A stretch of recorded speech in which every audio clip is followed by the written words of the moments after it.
Hola, mi nombre es Juan Andrés Lisero y en este vídeo quiero hablar de cómo es el objeto de la evaluación, la evaluanda, el evaluando. ¿Qué es lo que yo evalúo? Se habla mucho de evaluación, pero en concreto, ¿qué es lo que yo evalúo? ¿Qué es lo que yo puedo evaluar?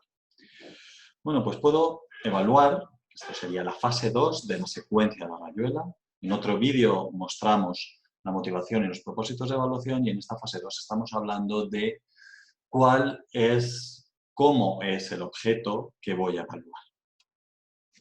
Por supuesto que se pueden evaluar infinidad de cosas, desde un móvil, un celular, hasta una tablet, un camping de montaña, un aeropuerto, las resistencias de una ventana o los programas y las políticas públicas.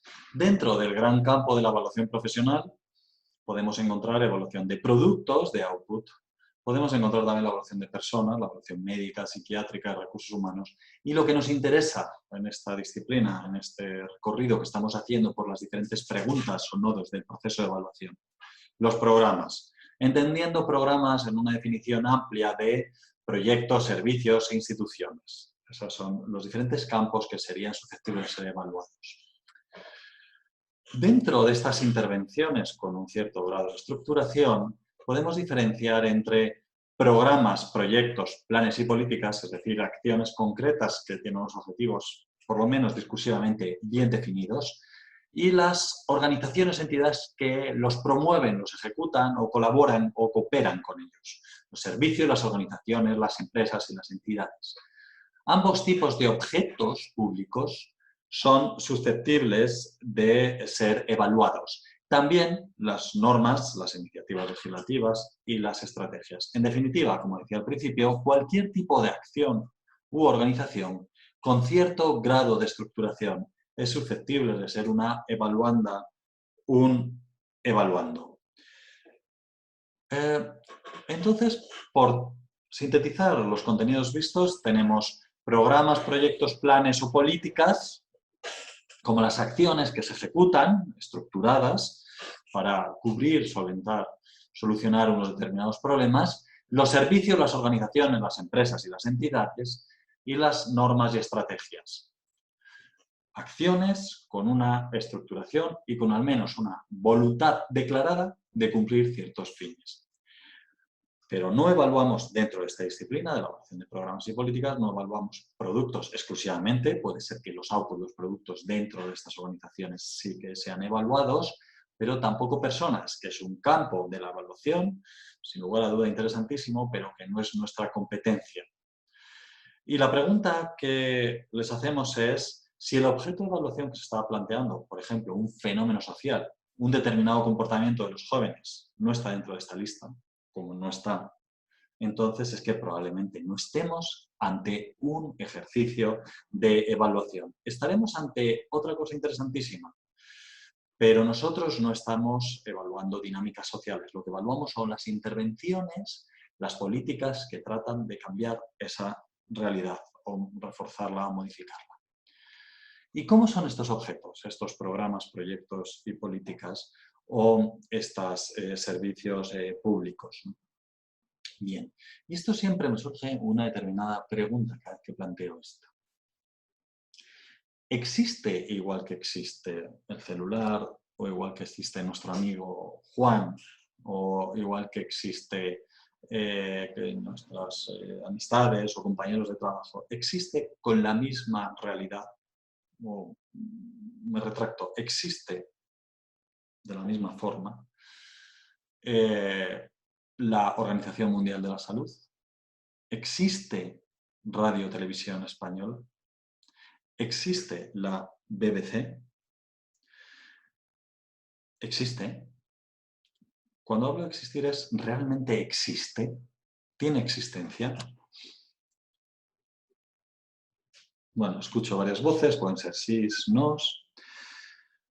Y si es que sí, ¿dónde clasificarían ustedes dentro del eje de clasificación de Aristóteles, en este gráfico que representa la clasificación posterior de Linneo? ¿Dónde clasificarían ustedes a la BBC o la Organización Mundial de la salud. Dentro del reino vegetal, a la izquierda, dentro del reino mineral o dentro del reino animal.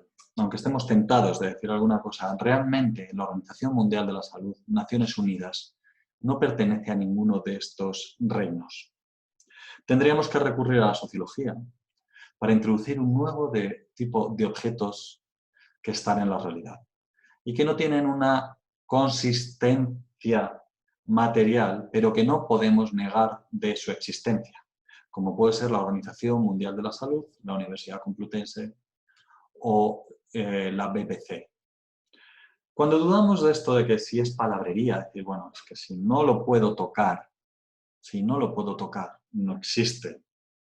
Y ustedes, los de ciencias sociales, bueno, nos embaucan con estas apreciaciones, pero esto realmente no tiene existencia. Sí, nos hemos puesto de acuerdo, pero no tiene existencia. Yo invito a pensar en este pequeño detalle que mantenemos, que nos ayuda a nuestro día a día. Por ejemplo, esto. ¿Esto tiene una existencia real? Bueno, sí, yo estoy tocando ahora mismo un material de papel, de celulosa, está impreso con algunas inserciones para evitar que se pueda copiar, etcétera, y sí, estoy tocando efectivamente algo físico. Pero realmente lo que representa esto, 20 euros, yo estoy tocando 20 euros. Yo estoy tocando un papel que representa un determinado concepto. Un concepto, un hecho social, un acuerdo intersubjetivo entre diferentes actores, los países miembros de la Unión Europea y están en la zona euro, y otros países, otros bancos que reconocen la existencia de esto, le dan crédito a esto. Pero realmente, ¿esto existe? ¿Tiene una existencia material? Sí, el papel sí, pero ¿cuánto cuesta este papel que estoy tocando? 0,05, es decir, creo que 5 céntimos, vi alguna vez en alguna página de internet. No tiene mucho que ver lo que cuesta hacer esto con el valor que representa. ¿Y esto tiene un valor fijo? No. Ahora mismo, en este mismo momento que están viendo este dinero, está variando el valor con relación al dólar o al chen o a cualquier otra moneda. En cada segundo que está pasando hay una variación de esto. Por lo tanto, tampoco tiene un valor fijo, inmutable. ¿Y cómo se le otorga ese valor? A través de ciertos acuerdos intersubjetivos, a veces explícitos y otras veces implícitos. Pero si yo dejo esto fuera en la calle con un papelito que diga esto solamente tiene un valor intersubjetivo, por favor no le hagan caso, y me retiro, pues me puedo olvidar perfectamente los 20 euros y no voy a hacer el experimento de momento. Que a la gente le daría igual que esto fuera solamente un acuerdo intersubjetivo y que no tenga realmente un correlato material. Lo que le importa es el valor que representa. Y si le pregunto a la gente de la calle, ¿esto realmente existe?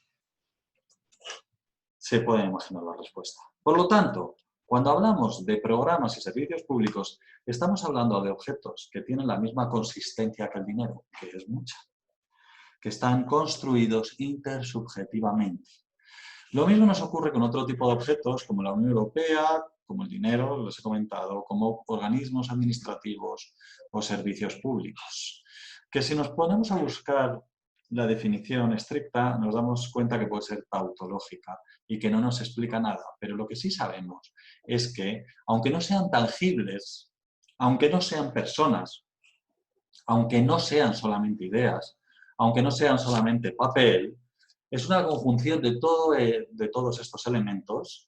Muchos tienen soportes materiales, una universidad tiene edificios, tienen personas, tienen una visión, tienen una misión de cubrir unos determinados déficits sociales, y eso le hace, y hay un acuerdo intersubjetivo entre los diferentes actores que participan de esa realidad sobre su existencia. Entonces, no es tangible, está construido socialmente y tiene un alto grado de abstracción, como puede ser el dinero, pero no le niega ni un ápice de realidad y de consistencia. Por lo tanto, la consistencia no depende tanto del material físico, sino en este caso del acuerdo entre los diferentes actores. En este PowerPoint, en esta diapositiva, he sacado una cita de Scriven que dice: la objetividad se logra a través de un acuerdo intersubjetivo. Bien, de esta materia tan sólida, aunque no tangible, están hechos los programas y las políticas y los servicios. Por lo tanto, nos encontramos ante una agencia tributaria, una dirección general de seguridad, un departamento de monitoreo, de seguimiento, que tienen funciones muy relevantes, un departamento de inspección de elevadores, de ascensores, etcétera, y que tienen diferentes aristas, porque no tienen una realidad física tan clara, por muy complejo que sea un celular o un móvil, no tienen esa realidad física y lo que les hace son objetos con alto grado de abstracción. Para poder comprender cómo es el objeto que vamos a evaluar, necesitamos recurrir a herramientas teóricas.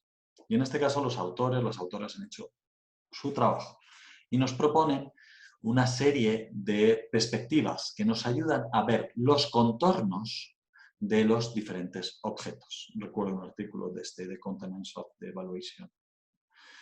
Hablaba de qué es lo que me tengo que fijar en un determinado objeto, en este caso educativo. Y lo que, por resumir, porque hay muchos matices en esta propuesta, pero por encontrar ciertos denominadores comunes, son los resultados que una política programa consigue, los procesos, la implementación que ejecuta y los elementos estructurales. Y lo que nos van a permitir estas aproximaciones teóricas es ir contrastando los contornos de esta realidad que existe, pero que es intangible. Y eso es lo que les invito a hacer en las siguientes fases del proceso evaluativo. Y entonces para eso tenemos que hacer un primer trabajo de campo, cuyo objetivo no es sacar los datos para evaluar el programa. No, todavía no. La intención de este primer trabajo de campo es aplicar todas las técnicas de investigación que están en nuestra mano para recabar información y poder comprender cómo es el objeto que la evaluanda le evalúa. Ya sea un programa, ya sea un servicio o una norma legislativa. Vamos entonces con la primera, con los resultados. De momento, hasta dentro de unas diapositivas, lo voy a utilizar como sinónimos. Resultados objetivos, que básicamente, por decirlo de una forma resumida, es qué es lo que se consigue o se quiere conseguir en las poblaciones. Los seres humanos o, de forma más extensa y para tener una perspectiva ecológica, en el medio ambiente o en los seres vivos. Esa es la idea. Bien, partamos de una diapositiva sencilla pero clarificadora. Como he dicho antes, como pueden ver con el cursor, aquí están los cambios o las dinámicas sociales, que es algo interesantísimo y que me puede interesar mucho conocer, pero no el análisis en profundidad de las dinámicas sociales no es el objeto de la evaluación. Y aquí yo tengo un cambio en las personas, un problema o un aspecto que quiero reforzar en la población y construyo, diseño una política pública, un programa, un proyecto para intentar subsanar ese déficit. Necesito más investigación y desarrollo, necesito más nutrición, necesito más salud y genero un programa, un dispositivo, un servicio público que soluciona el problema, no pensemos solamente en problemas, también pensemos en aspectos positivos o refuerza un aspecto de la población. Bien, esta sencilla diapositiva a mí me ayuda a clarificar. Porque esta es la hipótesis de partida de una intervención. Aunque no sea explícito, cualquier servicio público tiene que tener como objetivo cambiar la realidad, porque si no, ¿para qué estamos aquí? Entonces, la hipótesis es que la intervención debe producir cambios en la realidad. El objeto de la investigación social, por ejemplo, son los cambios en las dinámicas sociales. El objeto de la evaluación es saber si este programa, este servicio, consiguen los cambios en la población.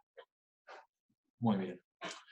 Por lo tanto, el programa y servicio es la misma diapositiva con más detalle. Lo que procura es solventar, solucionar, cubrir necesidades sociales. Escolarización, salud, disminución de consumo de drogas, apoyo a las personas que se sienten solas e incrementar la mejor calidad de vida. Puntos suspensivos, pero fíjense que siempre estoy hablando de cambios en la población o en las poblaciones. Bien, por lo tanto, la clave de los resultados es identificar cuáles son las cuestiones, los cambios que una determinada intervención busca en la población o en las poblaciones. Tiene que ser en la población, porque los servicios públicos solamente se justifican si buscan cambios en la población. No quiero hacer cambios en las ideas, no quiero hacer cambios en general en la economía, quiero hacer cambios en la economía para que se beneficie este colectivo o este grupo poblacional. No quiero ampliar el puerto de Valencia per se, quiero ampliar el puerto de Valencia como medio para lograr un incremento del comercio, de las transacciones y por lo tanto de la calidad de vida de la población valenciana. Y atención, cuidado con el término resultados, porque normalmente presumimos que los resultados son positivos, pero obviamente un programa o una intervención también puede provocar cambios no deseados y pueden ser también, un programa puede ser contraproducente. Esa es la idea básica. Por lo tanto, ya puedo diferenciar entre lo que son los objetivos y los resultados. Los resultados es un término global que abarca la totalidad de los cambios en la población. Previstos, no previstos, positivos y negativos. Y los objetivos son cosas deseadas, previstas, cuando se diseña la intervención. O sea, que los objetivos son cambios en la población positivos y deseados, previstos. Los objetivos son cambios en la población previstos y positivos. Y los resultados tienen una concepción más amplia porque tiene en cuenta otras cuestiones no previstas y, por supuesto, también aspectos no positivos o que no se logren. Bien, de todas maneras, durante el vídeo u otros vídeos se pueden utilizar los términos, a no ser que se especifique lo contrario, como sinónimos.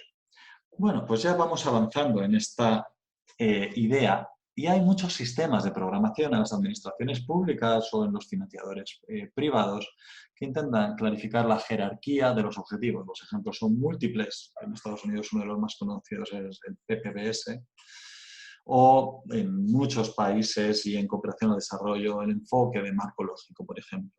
Estos sistemas de programación por objetivos, ahora se están matizando y se empieza a hablar de resultados, suelen apoyarse en una estructura común, es en una jerarquía de programación de objetivos o de resultados, donde la parte superior, usualmente en diferentes sistemas gráficos, como aparece aquí en esta diapositiva que les muestro, está el gran objetivo final, lo que realmente la intervención quiere conseguir, y se suele incluir también otros objetivos o resultados, eso quiere decir cambios en la población, no otras cosas, no actividades, no acciones, que son necesarias e imprescindibles para lograr el objetivo final. En este caso es para que la gente encuentre empleo, estén formados profesionalmente, estén alfabetizados o estén contactados con diferentes entidades o empresas.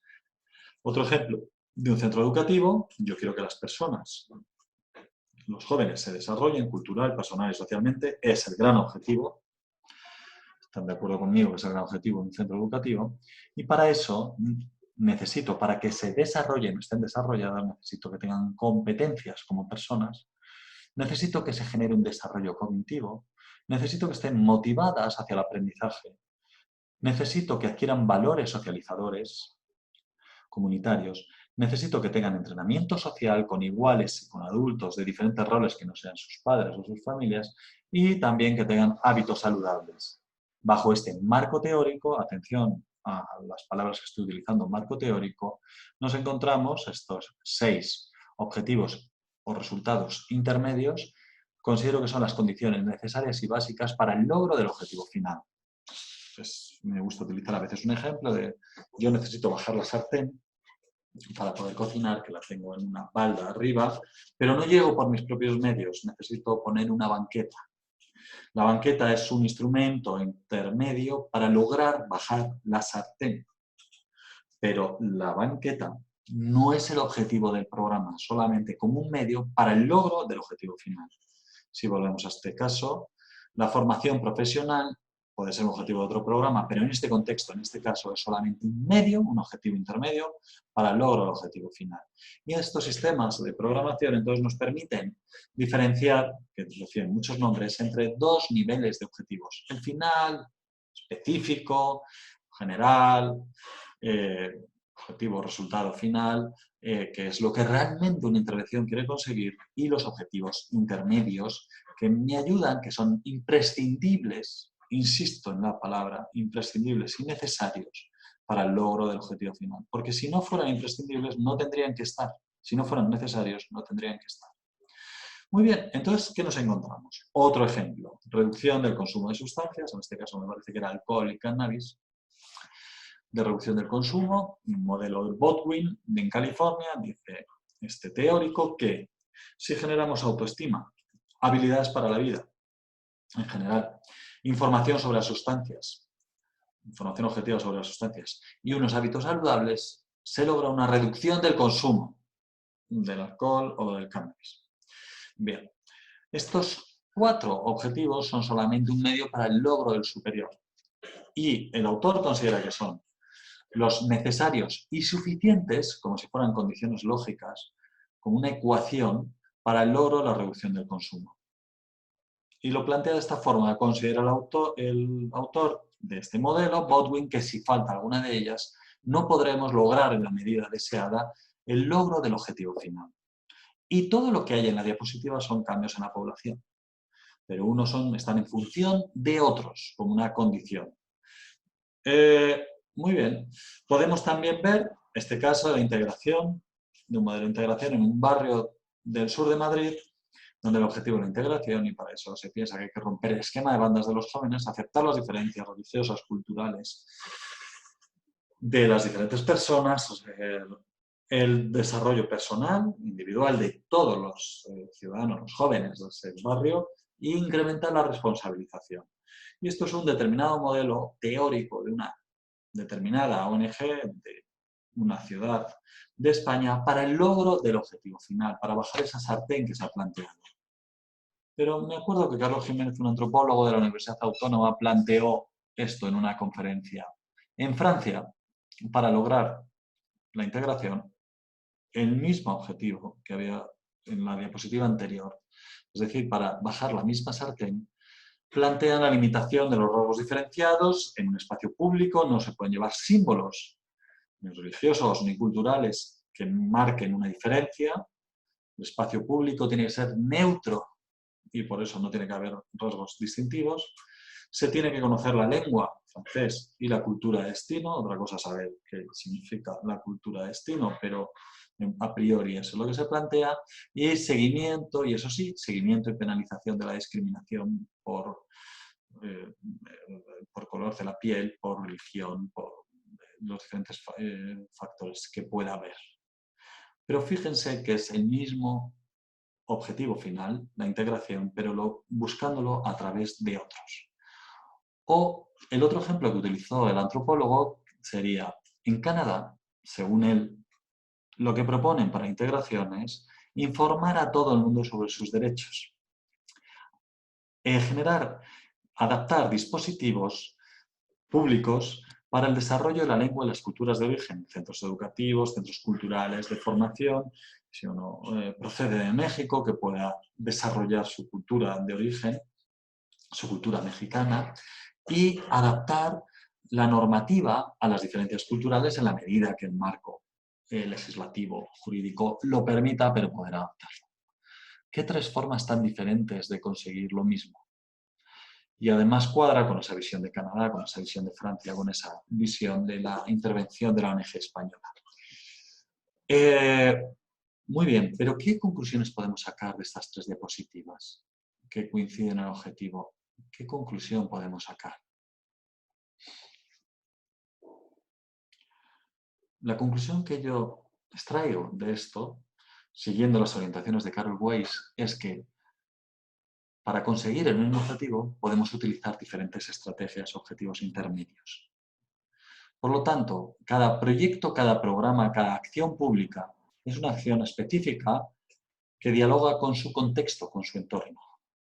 Estamos ante una propuesta de cambio que ojalá logre el objetivo, que de eso se encargará la evaluación, saber si se ha logrado o no.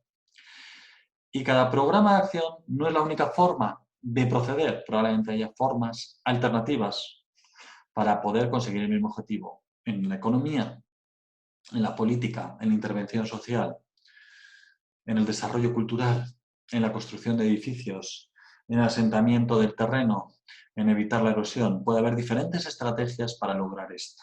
ante un objetivo, por muy específico que sea, puede haber estrategias diferentes, diferentes ideologías políticas pueden pensar diferentes formas de lograr ese gran objetivo.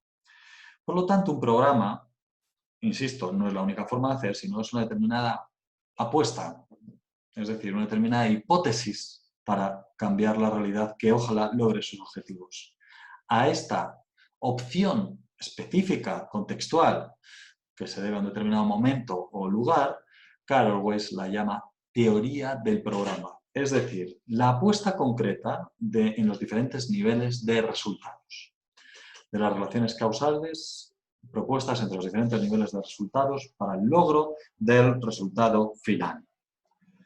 Muy bien, y ahora, ya viendo cómo se pueden identificar los resultados, la jerarquía de los resultados que nos permiten también ver una determinada teoría del programa concreta, les quiero plantear una pregunta. ¿Qué hago a mis alumnos de grado? ¿Estudiar tiene relación con los resultados? Una. Dos. Si conduzco, manejo, sin respetar las normas de circulación, ¿es lógico pensar que se incrementa la probabilidad de tener un accidente? 3. Si aplico mal la receta a la paella, ¿es lógico pensar que voy a obtener una paella? Bien, pues para poder responder a estas preguntas, en torno a mediados de los años 60, el marco teórico introdujo el concepto de abrir la caja negra, meterse en las lógicas de la implementación de las políticas públicas y emergió el concepto de procesos o implementación. Bien, ¿qué es un proceso? Un proceso es una secuencia de acciones, implementación, actividades, acciones, no resultados, no cambios en la población, sino cosas que se hacen, que con su desempeño, su implementación, generan un producto o servicio con un valor añadido con relación a los inputs, a las entradas iniciales. Secuencia de acciones que generan un valor añadido.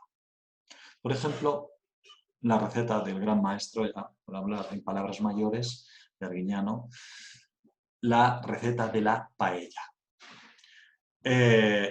Se pocha o rehoga las verduras, cuando están bien rehogadas, pochadas, más blandas, se añade el pescado, las gambas y las almejas, se rehoga bien y se incorpora el arroz, se mueve, se agrega el caldo, se prueba de sal y cuando empieza a hervir se pone encima los langostinos. Y se deja cocer 15 minutos, se hace rápido, como ven, a fuego suave hasta que esté hecha. ¿Qué es lo que está proponiendo el maestro? Lo que está proponiendo es una secuencia de acciones para conseguir un resultado, pero es una secuencia de acciones. Una receta de cocina es un proceso o un protocolo. Algo también, otro proceso es esto, que quizás a primera vista puede resultar un poco más aburrido, que es el protocolo del Servicio Andaluz de Salud en España para tratar la ansiedad o la depresión o las somatizaciones. Y cuentan como si fuera una receta, paso por paso, qué tienen que hacer los sanitarios o cómo debe ser el recorrido del paciente para llegar a solucionar su proceso, como si fuera una coreografía establecida. Diagrama de flujo, flowchart, sobre esto. Otro mapa para representar los procesos son los mapas de procesos, como este centro también de España, de Valladolid, o de este hospital, donde nos cuentan las secuencias que se tienen que dar en un mapa de procesos, los diferentes procesos que tiene que haber en un hospital, en términos muy generales. Esto, he visto otras cosas bastante más complejas para la atención hospitalaria, pero como esquema para representar un mapa de procesos. Muy bien, con resultados veíamos una determinada jerarquía. Y con procesos hemos visto diferentes gráficos para representar esa secuencia de acciones. Bien, por lo tanto, lo que se pone encima de la mesa ahora es que existen dos dimensiones. Los resultados, que son cambios en la población, y en el caso, por ejemplo, una acción formativa es adquirir competencias, a la derecha, les aparece, y los procesos que conducen a ello, que es dar clase. Y atención, porque ojalá dar clase, ojalá este tipo de vídeos conduzcan a la adquisición de competencias. Ojalá. Pero no deja de ser una determinada hipótesis. Igual no se logra el resultado. Por lo tanto, Carol Weiss también nos hizo ver que la conexión entre los procesos, es decir, las cosas que se hacen y las cosas que cambian en la población, son una determinada hipótesis, un determinado supuesto que ojalá se cumpla, pero no deja de ser un determinado propuesta teórica sobre cómo deben ser las cosas. Es decir, si el proceso, ojalá, se ejecuta bien, se implementa bien, es presumible teóricamente que logra el resultado. Al menos esa es la intención que tiene. Pero, ¿qué ocurriría si el proceso se ejecuta correctamente? Es decir, la receta de la paella se ha ejecutado tal cual dice Arriñano y no se obtienen los resultados. Les vuelvo a lanzar la pregunta. ¿Qué ocurriría si el proceso se ejecuta bien y no se consigue el resultado? Puede ser que haya algunos aspectos, como creo que están pensando, que pueden estar influyendo, que impiden que se logre el resultado, efectivamente. Pero, ¿y si controlamos esos aspectos? Si no hay una influencia de diferentes aspectos en el contexto, ¿qué pasa si el proceso se ejecuta bien y no se consigue el resultado? Pues como se pueden estar imaginando, que el proceso está mal definido. La receta no está describiendo bien las acciones que hay que realizar para lograr el resultado final. Esa es la idea. Y la tercera cuestión que les quería plantear es que otro supuesto que nos podemos encontrar es que los procesos se ejecuten mal, los estudiantes estudien poco o mal y por lo tanto no adquieren los resultados. O se conduce sin respetar las normas de circulación y por lo tanto se incrementa la probabilidad de tener un accidente. Bien, esto es el tercer supuesto. En el caso que nos encontrásemos ante esta situación, una situación en que el proceso ha sido mal ejecutado y que por lo tanto es lógico pensar que los resultados no se consiguen debido a que ha habido una mala praxis, debemos buscar las causas o las explicaciones en una tercera dimensión, en la dimensión estructural. Es decir, en que los ingredientes, los inputs, los insumos, fíjense qué curioso que llevan las tres palabras, el prefijo in, como en inglés input, no han sido los adecuados. Es decir, la materia prima no ha sido la adecuada, no había sal, no había perejil, no había zanahoria, la sartén no estaba en condiciones, no había fuego o que el cocinero no era competente. Bien, con esto acabamos ya de armar el puzzle. Por un lado hemos visto los resultados, cambios en la población, con sus con su gráfico de sistema jerárquico de relaciones causales que nos permitían ver diferentes niveles de resultados.